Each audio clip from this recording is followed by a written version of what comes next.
Hello students, I am Dr. Mamta, your biology mentor. Welcome to Word Student Scope. So students, मैंने आपके साथ discuss किया था last lecture में अपने biological classification. I discussed with you the definition of biological classification और हमने different system of classification भी पढ़े थे. आई होप आपने उन्हें पढ़ा होगा. तो आगे डिस्कस करते हैं. अब आपका एनसीईआरटी का पार्ट लेते हैं. एनसीईआरटी में आपके एरिस्टोटल का मैंने बताया था कि एरिस्टोटल ने क्या किया था. ही classified plants into 3 categories, herbs, shrubs and trees, and also he classified animals into 2 categories on the basis of presence of red blood cells and absence of red blood cells. अगर आपने नहीं पढ़ा तो आप पिछला पार्ट दोबारा खोल के उसको स्टडी करो. सो मैंने कैरोलस लीनियस की भी बात की थी. कैरोलस लीनियस जो थे एक 2 kingdom system of classification. Carolus Linnaeus ने, ये ओल्डेस्ट सिस्टम ऑफ क्लासिफिकेशन है. कैरोलस लीनियस ने 1758 में एक क्लासिफिकेशन सिस्टम दिया which was known as 2 kingdom classification. 2 kingdom classification कहते हैं इसे. एंड 2 किंगडम क्लासिफिकेशन वाज ही classified in Linnaeus time 2 kingdom system of classification with Plantae and Animalia was developed that include all plants and animals. ये बहुत important बात है समझने वाली. कैरोलस लीनियस ने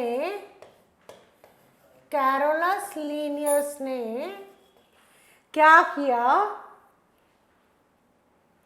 1758 में एक क्लासिफिकेशन सिस्टम दिया जिसका नाम था 2 kingdom system of classification. 2 kingdom system of classification. अब इस क्लासिफिकेशन सिस्टम में क्या था.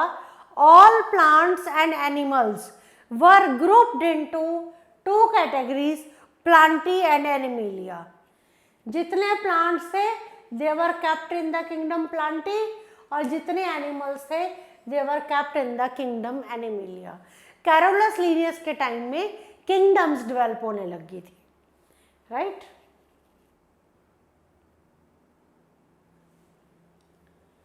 This system did not distinguish between the eukaryotes and prokaryotes. अब देखिए कैरोलस लीनियस ने all plants and all animals were classified under 2 kingdoms, kingdom Plantae and kingdom animalia. ये किया कैरोलस लीनियस ने. अब इस सिस्टम में क्या था. This system did not distinguish. ये सिस्टम क्या नहीं कर पा रहा था, क्या डिस्टिंग्विशिंग फीचर्स है प्रोकैरियोट्स एंड यूकैरियोट्स के. हमें पता है कि प्रोकैरियोट्स और यूकैरियोट्स जो हैं दे आर डिफरेंट ऑर्गेनिजम्स, है ना. तो वो इन दोनों में डिफरेंसेस नहीं बता पा रहा था. यूनिसेलुलर और मल्टीसेलुलर ऑर्गेनिजम्स में फिर डिफरेंस नहीं बता पा रहा था. उसने सारे प्लांट्स को किंगडम प्लांटी में रख दिया, सारे एनिमल्स को किंगडम एनिमेलिया में रख दिया. अब क्वेश्चन क्या अराइज हुआ कि कुछ प्रोकैरियोटिक ऑर्गेनिजम्स थे, कुछ यूकैरियोटिक थे. तो प्रोकैरियोटिक और यूकैरियोटिक को एक्सप्लेन डिफरेंशिएट नहीं कर पाया कि क्या डिफरेंस है. सिमिलरली यूनिसेलुलर और मल्टीसेलुलर को डिफरेंशिएट नहीं कर पाया, ठीक है. उसके बाद फोटोसिंथेटिक एंड नॉन फोटोसिंथेटिक को भी डिफरेंशिएट नहीं कर पाया. तो क्या ड्रॉबैक, सबसे पहले क्या प्रॉब्लम आई इस 2 किंगडम क्लासिफिकेशन सिस्टम में कि all plants and animals were kept under 2 kingdoms and this system did not differentiate between the prokaryotes and eukaryotes, between the unicellular organism and the multicellular organism and between the photosynthetic and non photosynthetic organisms. ठीक है। तो classification जो थी organisms की into plants and animals, अच्छा classification तो कर दी उसने, कैरोलस लीनियस ने क्लासिफिकेशन कर दी ऑर्गेनिजम्स की प्लांट्स और एनिमल्स में, was easily done and was easy to understand, but a large number of organisms did not fall into either category। ठीक है, पता लग गया था हमें कि all animals, all plants kept in one category, all animals kept in the one kingdom and all animals were kept in the kingdom Animalia। ना ये पता लग रहा था कि फोटोसिंथेटिक और नॉन फोटोसिंथेटिक में डिफ्रेंसिएशन नहीं हुई, यूनिसेलुलर मल्टीसेलुलर में डिफ्रेंसिएशन नहीं हुई, प्रोकैरियोटिक एंड यूकैरियोटिक में डिफ्रेंसिएशन नहीं हुई, ना ये पता लग रहा था। ठीक है, क्लासिफिकेशन तो हो गई, लार्ज बेसिस पे देखें तो क्लासिफिकेशन हो गई, बट बहुत सारे ऑर्गेनिजम्स थे जिसको किसी भी कैटेगरी में नहीं रखा जा रहा था। दे वर डिडंट, बहुत सारे लार्ज नंबर ऑफ ऑर्गेनिजम्स थे, they were not kept in either of the category. ठीक है जी, तो ये इसकी ड्रॉबैक आ गई।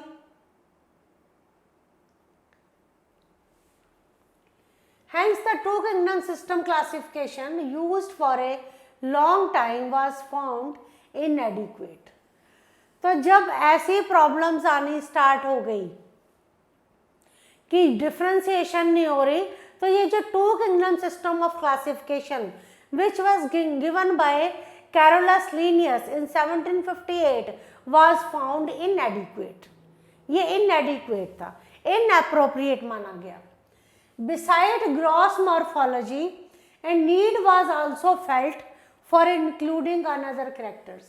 क्योंकि पहले तो उन्होंने कहा कि सारे प्लांट्स प्लांट किंगडम में रख दो, तो बिसाइड ग्रॉस मॉर्फोलॉजी, तो इसके अलावा मॉर्फोलॉजी के अलावा और भी कैरेक्टर्स को इंक्लूड किया जाना चाहिए था, जैसे सेल स्ट्रक्चर हो गया, nature of wall, cell wall, mode of nutrition, habitat, methods of reproduction, evolutionary relationships. तो बहुत सारे two kingdom system of classification inadequate समझा गया। क्यों समझा गया inadequate? Because besides gross morphology, gross morphology तो उसने बता दी, लेकिन उसके अलावा in addition to gross morphology बहुत सारे कैरेक्टर्स थे जिनकी नीड अराइज हुई कि they should be taken into consideration. ठीक है, फॉर क्लासिफिकेशन। तो ये आपने याद रखने हैं, कौन से थे? Cell structure, mode of nutrition, habitat, method of reproduction, evolutionary relationship. तो इस तरह का कुछ कैरेक्टर्स थे जिनकी नीड जो थी वो फेल्ट हुई। तो जब ये नीड अराइज हुई तो ये आया आपका सिस्टम जो आपका एनसीईआरटी में and also in the latest syllabus given by NCERT 2022 है कि आर.एच. विटाकर ने 1969 में 5 किंगडम सिस्टम ऑफ क्लासिफिकेशन दिया। तो kingdoms defined by him were kingdom Monera, as I told you earlier also, kingdom Protista, kingdom Fungi, kingdom Plantae and kingdom Animalia. जैसे जैसे classification करते गए तो जो ड्रॉबैक्स आई उनके बेसिस पे नई डिस्कवरीज हुई। तो at the end R H. Whittaker ने 1969 में हमें 5 किंगडम क्लासिफिकेशन दिया। 5 किंगडम क्लासिफिकेशन में देखिए आप, kingdom Monera, kingdom Protista, kingdom Fungi, kingdom Plantae and kingdom Animalia. अब मेन क्राइटेरिया क्या था ये क्लासिफिकेशन करने का? मेन क्राइटेरिया क्या था? Main criteria used by him include cell structure, body organisation, mode of nutrition, reproduction and phylogenetic relationship. R H. Whittaker ने अपने 5 किंगडम सिस्टम क्लासिफिकेशन में सारे कैरेक्टर्स कंसिडर किए। जो क्राइटेरिया था उसकी क्लासिफिकेशन का वो क्या था? Number 1 cell structure, number 1 cell structure, number 2 body organisation, body organisation, number 3 mode of nutrition, reproduction and phylogenetic relationship. देखिए उसने मोड ऑफ न्यूट्रि सेल स्ट्रक्चर भी लिया, बॉडी ऑर्गेनाइजेशन को भी कंसिडर किया, मोड ऑफ न्यूट्रिशन को भी कंसिडर किया, और रिप्रोडक्शन को भी कंसिडर किया, और फाइलोजेनेटिक रिलेशनशिप्स को भी कंसिडर किया। तो जितने ड्रॉबैक्स हम पढ़ते आ रहे थे अब तक क्लासिफिकेशन सिस्टम्स की, सभी किसमें कंसिडर होगी? RH Whittaker 5 kingdom system classification में। आपकी जो NCERT में जो 5 किंगडम सिस्टम क्लासिफिकेशन है यहाँ से स्टार्ट होता है।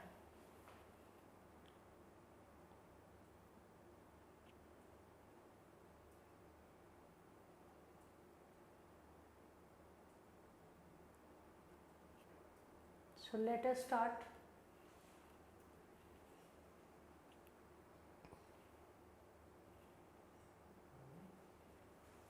So this was the characteristics of 5 kingdom classification.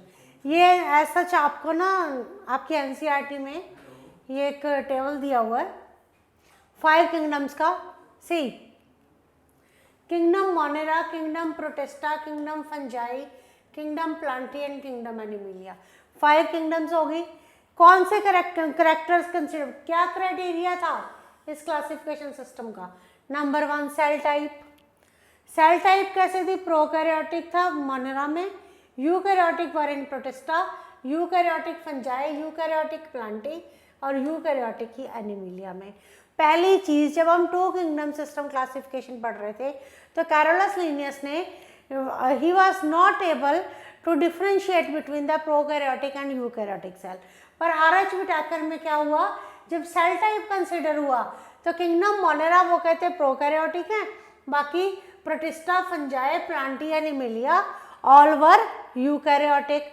उसके बाद बात आई सेल वॉल की। सेल वॉल मोनेरा में कौन सी है? Non cellulosic. नॉन सेल्यूलोजिक का क्या मतलब है? किसकी बनी हुई है? पॉलीसेक्राइड और अमाइनो एसिड्स की। प्रोटिस्टा, कुछ प्रोटिस्टा में प्रेजेंट है, फंजाई में सेल वॉल प्रेजेंट है पर सेलुलोज की नहीं बनी। प्लांटी में सेल वॉल प्रेजेंट है, किसकी बनी है? सेलुलोज की। एनिमिलिया में सेल वॉल एब्सेंट है। ये सारे आपको ऐसे ही याद करने हैं। न्यूक्लियर मेम्ब्रेन मोनेरा में एब्सेंट है, प्रोटिस्टा में न्यूक्लियर मेम्ब्रेन प्रेजेंट है, फंजाई में न्यूक्लियर मेम्ब्रेन प्रेजेंट है, प्लांटी में प्रेजेंट है, एनिमिलिया में प्रेजेंट है। सिर्फ किसमें न्यूक्लियर मेम्ब्रेन एब्सेंट है? किंगडम मोनेरा में। बॉडी ऑर्गेनाइजेशन सेलुलर है मोनेरा की, प्रोटिस्टा की भी बॉडी ऑर्गेनाइजेशन सेलुलर है, सेल से बनी हुई है। फंजाई में मल्टी सेलुलर है, मल्टी सेलुलर और लूज टिश्यू है। प्लांटी में टिश्यू और ऑर्गन सिस्टम है बॉडी ऑर्गेनाइजेशन का। और हमारे में जो एनिमल्स हैं, एनिमिलिया हैं, उनमें टिश्यू, ऑर्गन और ऑर्गन सिस्टम है। तो आपने देखिए सेल मोड ऑफ न्यूट्रिशन।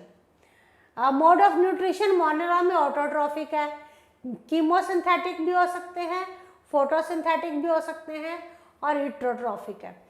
अगर किंगडम मोनेरा में मोड ऑफ न्यूट्रिशन ऑटोट्रॉफिक है तो so it can be chemosynthetic and photosynthetic, और अगर हिट्रोट्रॉफिक है तो सैप्रोफिटिक और पैरासिटिक। प्रोटिस्टा में भी ऑटोट्रॉफिक है सॉरी, फंजाई में हिट्रोट्रॉफिक है। कौन से हैं? सैप्रोफिटिक भी और पैरासिटिक भी। प्लांटी सारे ऑटोट्रॉफ्स होते हैं, अपना खाना खुद बनाते हैं, फोटोसिंथेटिक है। हिट्रोट्रॉफिक है एनिमिलिया में, होलोजोइक भी, सैप्रोफिटिक भी।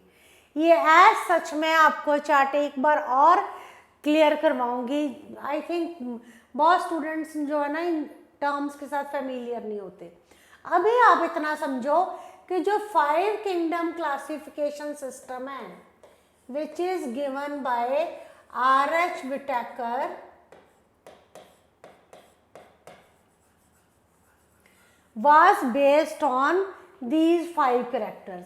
तो उसने ये क्राइटेरिया लिया, इसी क्राइटेरिया के बेसिस पे उसने ये 5 किंगडम सिस्टम क्लासिफिकेशन दिया। ये टेबल आप समझेंगे सारा तो आपको क्लियर हो जाएगी बात। तो थोड़ी सी बातें कर लेते हैं जरा इसके बारे में। ये एनसीईआरटी है सारी, आपका कोई स्टेटमेंट्स हैं। 3 domain system has also been proposed. अगर आपको याद हो तो मैंने आपको 3 डोमेन सिस्टम टीच किया था। तो 3 डोमेन सिस्टम भी प्रपोज किया गया that divides the kingdom Monera into 2 domains, leaving the remaining eukaryotic kingdoms in the 3rd domain and thereby 6 kingdom classification. अब क्या हुआ, 3 डोमेन सिस्टम आया। 3 डोमेन सिस्टम, 3 डोमेन सिस्टम आया। 3 डोमेन सिस्टम ने क्या किया, ये जो किंगडम मोनेरा है, 3 डोमेन सिस्टम ने क्या किया, जो किंगडम मोनेरा है ना उसको 2 डोमेन्स में डिवाइड कर दिया। कौन सी पढ़ेंगे आगे। और जो बाकी, ये तो मोनेरा ने 2 डोमेन्स में इसको डिवाइड कर दिया, और जो बाकी यूकैरियोटिक किंगडम्स हैं,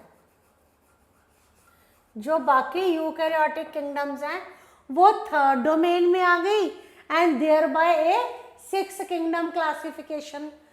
तो आप ये समझो कि जब RH विटैकर ने 5 किंगडम सिस्टम क्लासिफिकेशन कर दिया, kingdom Monera, kingdom Protista, kingdom Fungi, kingdom Plantae, kingdom Animalia, तो 3 डोमेन सिस्टम आया। 3 डोमेन सिस्टम ने भी क्या प्रपोज किया, उसने किंगडम मोनेरा को 2 डोमेन्स में डिवाइड कर दिया, और बाकी जितने यूकैरियोट्स थे, किंगडम मोनेरा में प्रोकैरियोट्स थे, 2 डोमेन्स में डिवाइड हो गए। बाकी जितने भी यूकैरियोट्स थे वो सारे किस में चले गए, 3rd डोमेन में, and there bye 6 kingdom classification आई। ठीक है, और देखते हैं। अर्लियर क्लासिफिकेशन सिस्टम इंक्लूडेड, जो पहले क्लासिफिकेशन हुई थी उसमें क्या है, bacteria, blue green alga, fungi, masses, ferns, gymnosperms and the angiosperm.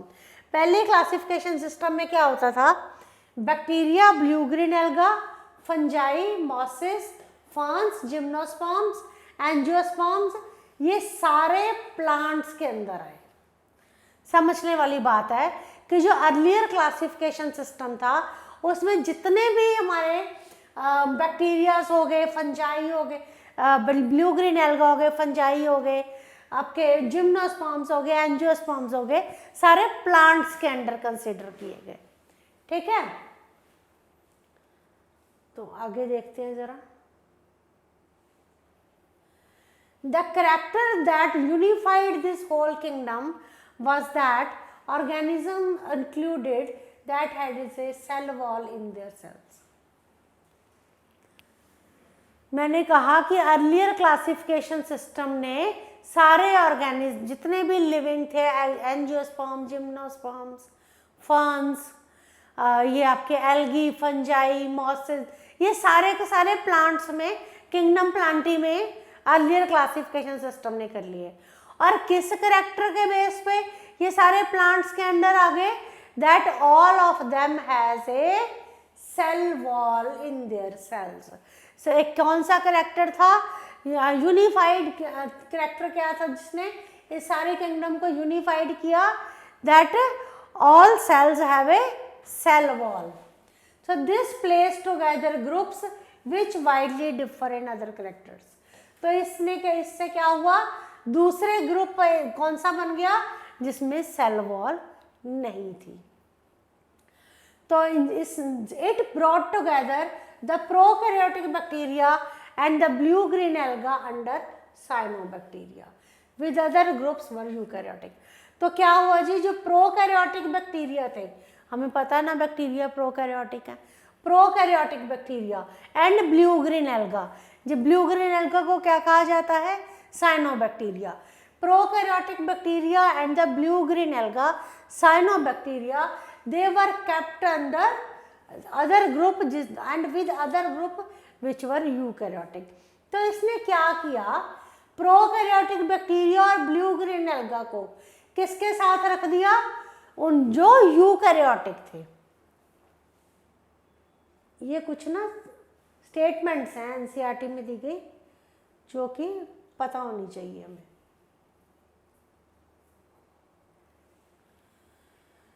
तो अब क्वेश्चन आया कि फंजाई का, Fungi had chitin in their cell walls. अब फंजाई जो है उसकी भी सेल वॉल है पर वो सेलुलोज की नहीं बनी, प्लांट्स की सेल वॉल सेलुलोज की बनी है। तो फंजाई में क्या था, काइटिन था, और जो प्लांट्स थे उनकी क्या थी, सेलुलोजिक सेल वॉल थी। अब जब ऐसे कैरेक्टर्स कंसिडर होने शुरू हो गए, हम इस तरह के कैरेक्टर्स आए कि फंजाई की तो काइटिन की उसकी सेल वॉल जो है that is made up of chitin, and ये जो प्लांट्स हैं they had a cellulosic cell wall. जब ऐसे कैरेक्टर्स कंसिडर होने शुरू हो गए तो क्या हुआ, एक और किंगडम आई जिसका नाम था किंगडम फंजाई। तो क्या हुआ, एक सेपरेट किंगडम बन गई, वो सेपरेट किंगडम का क्या नाम था, किंगडम फंजाई। देखिए अब हम सम अप करने पर है। ऑल प्रोकैरियोटिक ऑर्गेनिजम्स वर ग्रुप्ड अंडर किंगडम मोनेरा। जितने भी प्रोकैरियोटिक ऑर्गेनिजम्स हैं दे वर ग्रुप्ड अंडर, सारे प्रोकैरियोटिक ऑर्गेनिज्म किंगडम मोनेरा के अंदर रख दिए। और जितने भी यूनिसेलुलर यूकैरियोट्स हैं, unicellular eukaryotes, they were kept in the kingdom protista.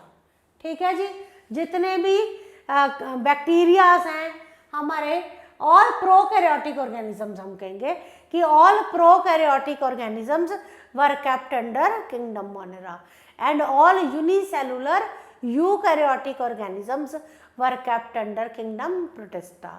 Third, एक सेपरेट किंगडम फंजाई बन गई जब कौन सा कैरेक्टर देखा गया कि जो फंजाई है उसकी तो काइटिन की सेल वॉल है, लेकिन जो प्लांट्स हैं उनकी सेलुलोज की सेल वॉल है, तो थर्ड किंगडम बन गई फंजाई। और फोर्थ किंगडम हमें पता ही है कि हमारी कौन सी है, प्लांटे, और फिफ्थ किंगडम हमारी है एनिमिलिया। ठीक है जी, यहाँ तक बात क्लियर होगी सारी। Kingdom Protista has brought together. अब किंगडम प्रोटिस्टा कौन सी किंगडम है, ये यूनिसेलुलर यूकैरियोट्स, यूनिसेलुलर यूकैरियोट्स जो हैं they were kept under kingdom Protista, unicellular eukaryotes. Kingdom Protista has brought together Chlamydomonas and Chlorella which were earlier placed in algae within plants। Protistan kingdom ने क्या किया, क्लामेडोमोनास और chlorella को, जो कि algae में होते थे पहले, उनको क्या किया with in plants and both having cell wall, और दोनों की सेल वॉल थी, एंड विद पैरामीशियम और अमीबा जो किसमें थे, एनिमल किंगडम थे, एनिमल किंगडम में प्रेजेंट थे जिनमें सेल वॉल नहीं थी। तो किंगडम प्रोटिस्टा ने क्या किया, दैट हैज ब्रॉट टुगेदर क्लामेडोमोनास और क्लोरेला जो कि किसमें थे, पहले एल्गे में थे, विद इन प्लांट्स ले आए और दोनों की सेल वॉल्स थी, और अमीबा और पैरामीशियम जो पहले किसमें थे, एनिमल किंगडम में थे, उनको किसमें ले आए, किंगडम प्रोटिस्टा में, जिनकी सेल वॉल नहीं थी। ये कुछ स्टेटमेंट्स हैं जो याद रखनी पड़ेंगी।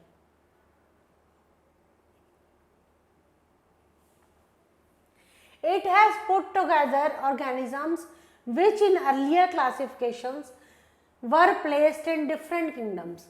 तो ये उन ऑर्गेनिजम्स को इकट्ठा कर दिया इन्होंने जो कि अर्लियर क्लासिफिकेशन सिस्टम्स में डिफरेंट ग्रुप्स में थे। यही बात की ना हमने अभी कि जो किंगडम प्रोटिस्टा है वो क्लोरेला और क्लामेडोमोनास को इकट्ठा कर दिया और अमीबा और पैरामीशियम को इकट्ठा कर दिया। तो पहले ये कहाँ पे होते थे, डिफरेंट ग्रुप्स में होते थे, डिफरेंट किंगडम्स में, सॉरी।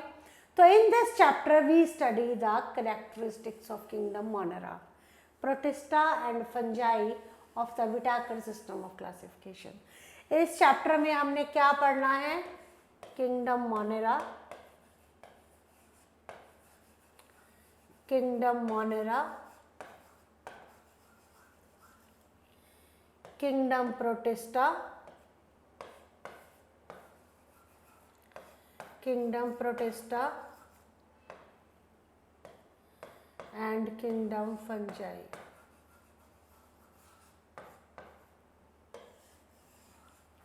ये पढ़ना है हमने आज, ठीक है जी।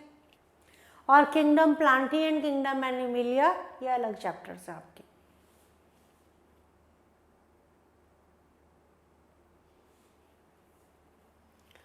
Kingdom Monera. So kingdom Plantae and Animalia, commonly referred as plant and animal kingdoms, respectively, we will study in chapter 3rd and 4th. So we are studying second chapter, you know, and kingdom Monera. जब भी kingdom Monera की बात होगी bacteria याद आएगा, prokaryotes याद आएंगे। जब भी किंगडम मोनेरा की बात होगी तो बैक्टीरिया और प्रोकैरियोट्स माइंड में आएंगे। Bacteria are the sole members of kingdom Monera. Bacteria क्या है? They are the sole members of kingdom Monera. They are most abundant micro organisms. अब बैक्टीरिया जो हैं सोल मेंबर्स हैं किंगडम मोनेरा के।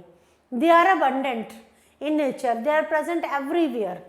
बैक्टीरिया सब जगह प्रेजेंट होते हैं एंड अबंडेंट माइक्रो ऑर्गेनिजम्स हैं because they can not be seen with the help of naked eye, so they are micro organisms and bacteria are present almost everywhere, right? So hundreds of bacteria are present in a handful of soil. In a handful of soil, hundreds of bacteria are present. They also live in extreme habitats such as hot springs, deep oceans where very few other life forms can survive. Bacteria का मैंने कहा bacteria are present everywhere. They are abundant microorganisms. Bacteria जो हैं they live in harsh conditions also. They are present in those conditions where other organisms cannot survive. Like they can survive in hot springs as well as in deep oceans. So these are the extreme conditions where other living organisms cannot survive. तो bacteria की बात करते हैं।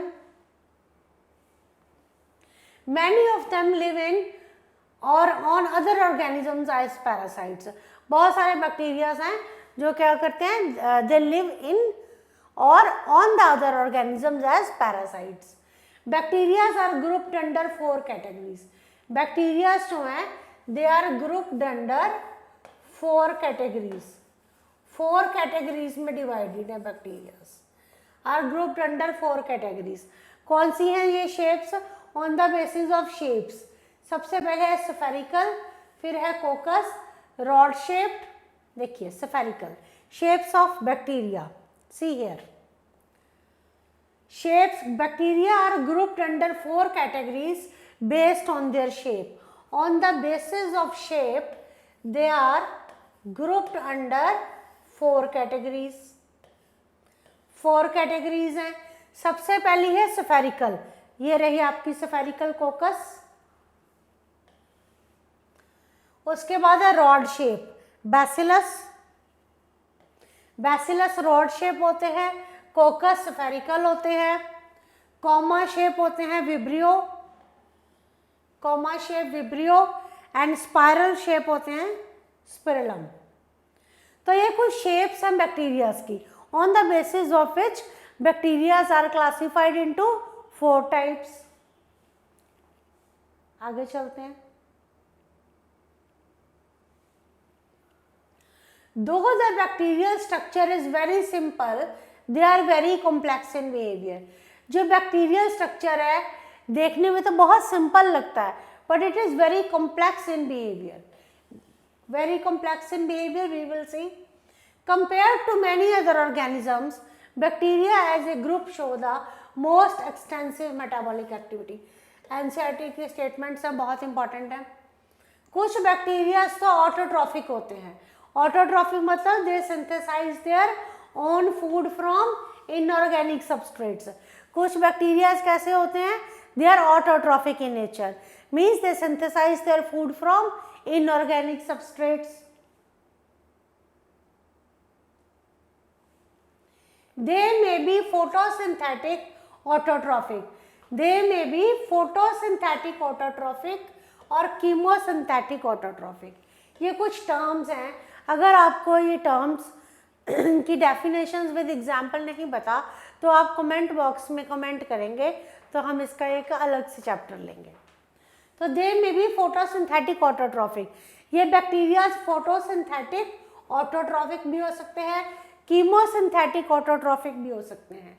Vast majority पर जो majority of bacteria हैं, vast majority of bacteria heterotrophic है। Heterotrophic का मतलब they depend on other organisms for their food, ये अब दूसरे ऑर्गेनिजम्स पे डिपेंड करते हैं, किस लिए? For their food, right. See archaebacteria, हम किंगडम मोनोरा में पढ़ेंगे बैक्टीरियाज। बैक्टीरियाज जो होते हैं किंगडम मोनोरा में, फर्दर मैंने कहा था 2 डोमेन्स है, Archie bacteria and you bacteria. Archie bacteria, ये डायग्राम है आर्की बैक्टीरिया का, हम इसे पढ़ते हैं।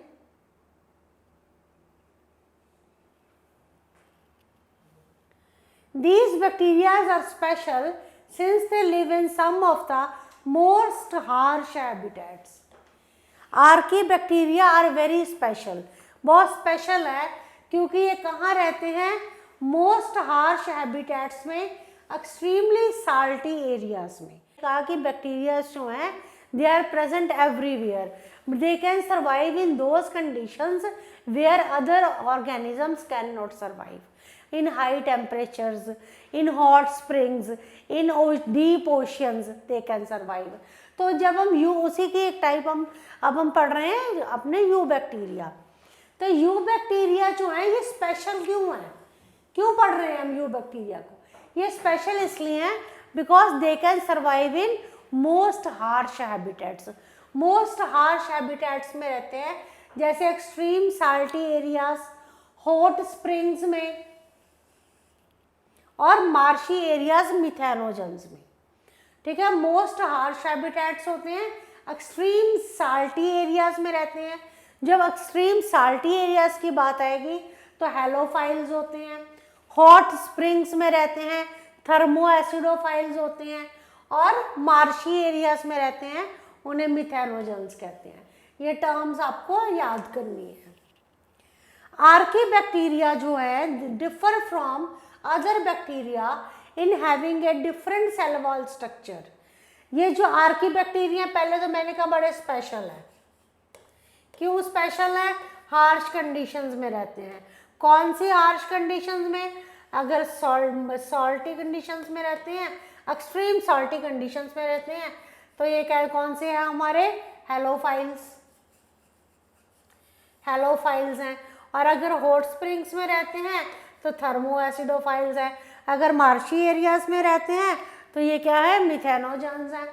तो ये जो आर्की बैक्टीरिया, और मैं क्या बात कर रही हूँ कि जो आर्की बैक्टीरिया हैं they differ from other bacteria, दूसरी बैक्टीरिया से ये डिफरेंट है in having a different cell wall. Cell wall different है एंड दिस, ये जो आर्की बैक्टीरिया के डिफरेंट सेल वॉल है, this feature makes the archaebacteria to survive in extreme conditions just because of the presence of this special this cell wall। तो ये क्या करती है? this makes them to adapt in different conditions। तो ये feature जो है ये क्या करता है? उस हेल्पफुल है इन द सर्वाइव, किस में सर्वाइव करने में? एक्सट्रीम कंडीशंस में सर्वाइव करने में। तो अब ये बात तो आपको क्लियर हो गई ना कि आर्की बैक्टीरिया बड़े स्पेशल है, ये एक्सट्रीम कंडीशन में सर्वाइव करते हैं। तो ये किस लिए सर्वाइव करते हैं? क्योंकि इनकी सेल वॉल डिफरेंट है from the other bacteria. Methanogens, देखो हेलोफाइल्स की बात की है मैंने, हेलोफाइल्स,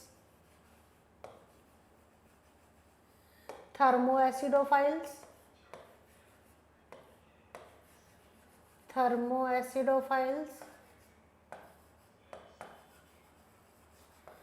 थर्मो एसिडोफाइल्स, और थर्ड कौन से हैं हमारे? मिथेनोजन्स,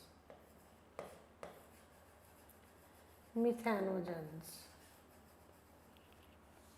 methanogens are present in the gut of several ruminant animals. Methanogens कहाँ प्रेजेंट होते हैं? In the gut of several ruminant animals. Ruminant animals कौन से हैं? Cows and buffaloes. इनकी गट में प्रेजेंट होते हैं methanogens and they are also responsible for the production of methane gas, जिसे बायोगैस कहा जाता है। और कहाँ से बनती है biogas? From the dung of these animals. तो मिथेनोजेंस बैक्टीरिया कहाँ प्रेजेंट होते हैं? Methanogens bacteria are present in the gut of ruminant animals, example cow and buffalo. They are responsible for the production of methane gas from the dung of these ruminants, cow and buffalo. ठीक है जी।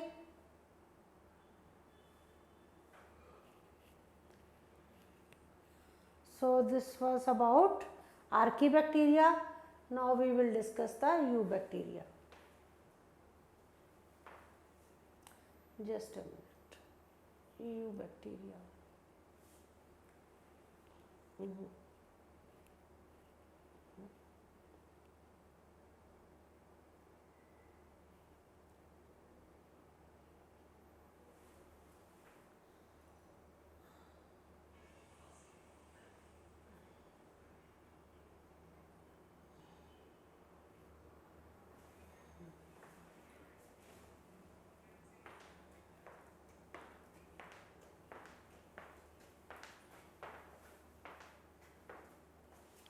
So there are thousands of different Eubacteria. अब हम archaebacteria discuss कर लिया, अब हम discuss करेंगे eubacteria. There are thousands of different eubacteria और ट्रू बैक्टीरिया। देखो जी, आर्कीबैक्टीरिया को तो आपने कह दिया स्पेशल टाइप ऑफ बैक्टीरिया है। आर्कीबैक्टीरिया को क्या कहा? Special type of bacteria. उसी तरह यूबैक्टीरियाज हैं, यूबैक्टीरिया और true bacteria. They are characterized by the presence of rigid cell wall and a motile a flagellum. तो जो आपके यूबैक्टीरिया हैं, they are characterized by the presence of A rigid cell wall. ये characterized होते हैं by the presence of एक rigid cell wall होती है। और अगर ये यूबैक्टीरिया मोटाइल हैं तो दे आर क्या प्रेजेंट है? फ्लैजेला प्रेजेंट है। हमने सेल स्ट्रक्चर्स में पढ़ा है फ्लैजेला के बारे में। The cyanobacteria also referred as blue green algae. जो साइनोबैक्टीरिया हैं, they are referred as blue green algae. They have chlorophyll a similar to green plants and are photosynthetic autotrophs. Cyanobacteria को क्या कहते हैं? ब्लू ग्रीन एल्गा कहते हैं। और cyanobacteria में क्या प्रेजेंट है? क्लोरोफिल ए प्रेजेंट है। साइनोबैक्टीरिया में क्लोरोफिल ए प्रेजेंट है, सिमिलर टू ग्रीन प्लांट्स। तो जब if there is a presence of this chlorophyll pigment, तो क्या हम उन्हें क्या कहते हैं? They are photosynthetic autotrophs. Cyanobacteria are unicellular, colonial, और आगे पढ़ते हैं ये क्या है? फिलामेंटस, फ्रेश वाटर, मेराइन और टेरेस्ट्रियल एल्गा। हम यूबैक्टीरिया की बात कर रहे हैं। यूबैक्टीरिया में मैंने कहा ये स्पेशल टाइप ऑफ बैक्टीरिया होते हैं सॉरी, इन्हें ट्रू बैक्टीरिया भी कहा जाता है। ये कैरेक्टराइज्ड होते हैं by the presence of rigid cell wall. Rigid cell wall होती है, और अगर मोटाइल हो तो फ्लैजेलम होता है। साइनोबैक्टीरिया को क्या कहा जाता है? ब्लू ग्रीन एल्गा कहा जाता है। और इसमें क्या होता है? क्लोरोफिल ए होती है, सिमिलर टू ग्रीन प्लांट्स। अगर जो साइनोबैक्टीरिया हैं which are also known as blue green alga, if there is a present of chlorophyll A pigment, they are also known as photosynthetic autotrophs. Cyanobacteria unicellular होते हैं, colonial होते हैं, filamentous होते हैं, fresh water marine और terrestrial होते हैं। ये आगे अभी आप समझेंगे। देखिए, कॉलोनियल हैं, फिलामेंटस हैं। ये कॉलोनीज जो है ना, they are generally surrounded by gelatinous sheath. ये कॉलोनियल हैं, फिलामेंटस हैं, ये सारे ये कॉलोनीज हैं। ये जो कॉलोनीज हैं they are surrounded by gelatinous sheath. किसके साथ सराउंडेड है? ये जिलेटिनस शीथ के साथ। They often form blooms in polluted water bodies. ये इनकी स्पेशलाइज क्या है कि they often form blooms in polluted water bodies. Some of these organisms can also fix atmospheric nitrogen in special cells which are known as heterocysts. क्या कह रहा है ये? हम बात कर रहे हैं ब्लू ग्रीन एल्गा की। ब्लू ग्रीन एल्गा को साइनोबैक्टीरिया भी कहते हैं। ब्लू ग्रीन एल्गा को साइनोबैक्टीरिया भी कहते हैं। अब ये जो साइनोबैक्टीरिया और ब्लू ग्रीन एल्गा है ये कॉलोनियल और फिलामेंटस स्ट्रक्चर्स हैं, इस तरह की कॉलोनीज हैं। And these colonies are surrounded by gelatinous sheath. Gelatinous sheath के साथ ये कॉलोनीज जो हैं ये सराउंडेड होती हैं। और ये सेल्स क्या करते हैं, ये जो यू बैक्टीरिया हैं साइनोबैक्टीरिया, ये क्या करते हैं, they can fix atmospheric nitrogen. Atmospheric nitrogen fix करते हैं स्पेशलाइज्ड सेल्स में, और उन स्पेशलाइज्ड सेल्स को क्या कहते हैं, हेटेरोसिस्ट। जिन स्पेशलाइज्ड सेल में ये हमारे साइनोबैक्टीरिया एटमॉस्फेरिक नाइट्रोजन को फिक्स करते हैं उसे हम कहते हैं हेटेरोसिस्ट। आगे चलते हैं।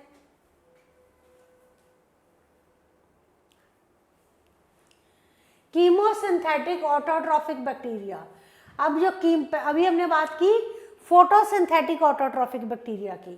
कीमोसिंथेटिक ऑटोट्रॉफिक बैक्टीरिया ये क्या करते हैं जी, ऑक्सीडाइज कर देते हैं इनऑर्गेनिक सब्सटेंसेस को, जैसे नाइट्रेट और नाइट्राइट्स हैं and ammonia, and use the released energy for their ATP production. अब अभी बात की थी फोटोसिंथेटिक ऑटोट्रॉफिक बैक्टीरिया की, अब बात करेंगे कीमोसिंथेटिक ऑटोट्रॉफिक बैक्टीरिया की। Chemosynthetic autotrophic bacteria they oxidize inorganic substances. Inorganic substances को ऑक्सीडाइज करते हैं, जैसे नाइट्रेट्स, नाइट्राइट्स, अमोनिया को, और जो यूज़ करते हैं, जो रिलीज्ड एनर्जी है उसको यूज़ करते हैं for ATP production. They play great role in recycling nutrients. Recycling करते हैं न्यूट्रिएंट्स में। ये कौन से न्यूट्रिएंट्स की, नाइट्रोजन, फॉस्फोरस, आयरन, सल्फर, सब याद करना पड़ेगा। हेटेरोट्रॉफिक बैक्टीरिया जो होते हैं they are most abundant in nature and majority of them are decomposers. जैसे अभी तक हमने बात की फोटोसिंथेटिक ऑटोट्रॉफिक बैक्टीरिया की और कीमोसिंथेटिक ऑटोट्रॉफिक बैक्टीरिया। कीमोसिंथेटिक क्या करते हैं, ऑक्सीडाइज करते हैं, ठीक है, इनऑर्गेनिक सब्सटेंसेस को ऑक्सीडाइज करते हैं, और जो एनर्जी रिलीज होती है उसको यूज़ करते हैं फॉर एटीपी प्रोडक्शन।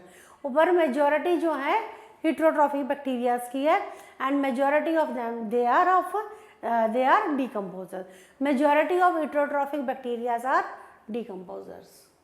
तो ये सब ना याद करनी पड़ेंगी स्टेटमेंट्स, ये एनसीईआरटी की स्टेटमेंट्स हैं, ये याद करनी पड़ेंगी। So many of them have a significant impact on human welfare. अब हम इन बैक्टीरियाज के अगर सिग्निफिकेंस की बात करें तो many of them have a significant impact on human welfare. Humans के ऊपर बहुत significant impact है। They are helpful in making curd from milk. Curd बनता है जो मिल्क से, उसमें बैक्टीरिया की इन्वॉल्वमेंट है। सिग्निफिकेंस बैक्टीरियाज की क्या है, making curd from milk, production of antibiotics, fixing nitrogen in legume roots. ये है इसकी importance of bacteria.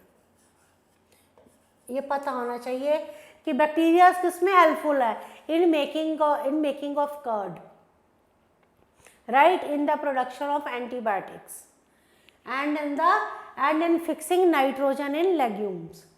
Some are pathogens. Pathogens कौन से होते हैं, disease causing. कुछ बैक्टीरिया पैथोजन है, they cause disease to human being, ये डिजीज करते हैं ह्यूमन बींग्स को, क्रॉप्स को, फार्म एनिमल्स को और पेट्स को। Cholera, typhoid, tetanus, citrus cankers are the well known diseases caused by different bacteria. ये सारा का सारा इम्पॉर्टेंट है।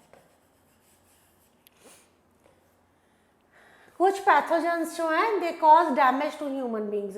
तो bacterias are useful as well as harmful.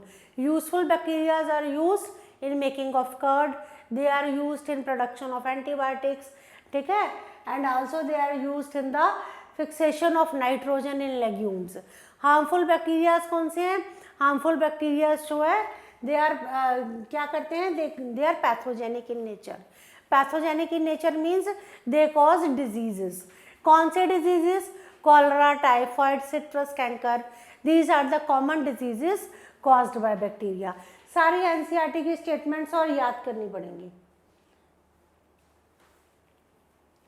Bacteria produce mainly by fission. ये मैं पहले भी डिस्कस कर चुकी हूँ कि बैक्टीरिया रिप्रोड्यूस कैसे, बैक्टीरिया कैसे रिप्रोड्यूस करता है. बैक्टीरिया रिप्रोड्यूस करता है by fission. Sometimes under unfavourable conditions they produce spores. ये मैंने जब चैप्टर करवाया था रिप्रोडक्शन का तो उसमें मैंने ये डिस्कस किया था कि जो बैक्टीरियाज हैं दे रिप्रोड्यूस बाय फिजन.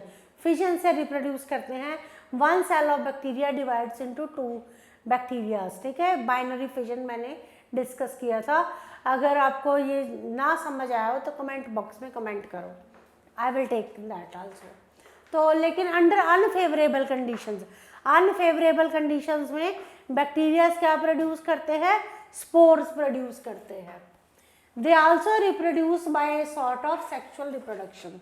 तो ये सेक्सुअल रिप्रोडक्शन से भी रिप्रोड्यूस करते हैं by adopting a primitive type of DNA transfer.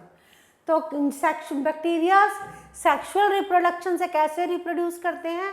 Bye adopting a primitive type of DNA.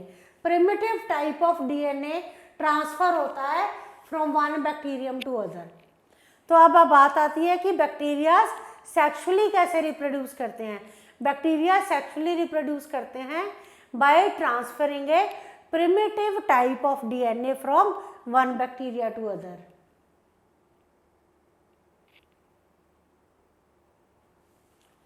The mycoplasma, very important. Smallest organism are the organisms that completely lack cell wall. Question आता है. They are smallest living cells known and can survive without oxygen. Question पूछा जाता है. Many mycoplasma are pathogenic in animals and plants. Mycoplasma, mycoplasma pathogenic है, smallest हैं, smallest organisms हैं, ठीक है, but they lack cell wall. इनमें cell wall नहीं होती. स्मॉलेस्ट ऑर्गेनिजम्स हैं, दे लैक सेल वॉल. और ये क्या करते हैं? दे कैन सर्वाइव विदाउट ऑक्सीजन. ठीक है जी, इस पे क्वेश्चन आता है. So this was all about the, not all about the, something about the kingdom Monera. We will take the next part also in our coming parties, and I hope कि आपको ये समझ आ रहा होगा. Please read NCERT, the general statements of NCERT, learn the examples, right?